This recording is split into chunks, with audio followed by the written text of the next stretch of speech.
Kai, ana faɗa da yayi ɗan kwambo. Ka kiyaye ni wallahi. Alƙur'an sai an bare da kai.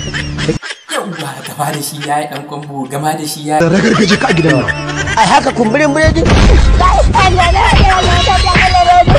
Kai ku raba su, ku raba su, ku raba su. Me haka?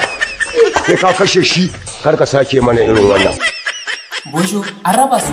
Abu. Ya za ka yi haka? Ai da sai ka bari. Ya mutsi gishi ya kashe shi. Dama yayi ɗan kwambo baka kai tantiri baka tsiri yin faɗa. To ni kashe-kashen da nai ba ma gidan yarin nan fa ya kamata a kawo ni fa. Na ya kamata a kai ka. A kai ni kiri-kiri kawai a jefa. Ka ji ka Bosho? Wa'annan a gidan nan da ya tsaya na idi a irin wa'annan irin da a kare su tas a gidan nan ƴaƴan iska. To da ina kai kashe-kashen naka. A Legas ba iyaka. A Sokoto ba iyaka. A nan Zaria Fulai Oba ba iyaka. Ba ma wannan ba, duk akan me yasa aka yi ma wannan duka. Kan dunkule 10 sai narkata ake yi ana ta buga min muƙamiki amma daga shi kuma wanda ya magana. Gobe za ka koma ku faɗan kenan.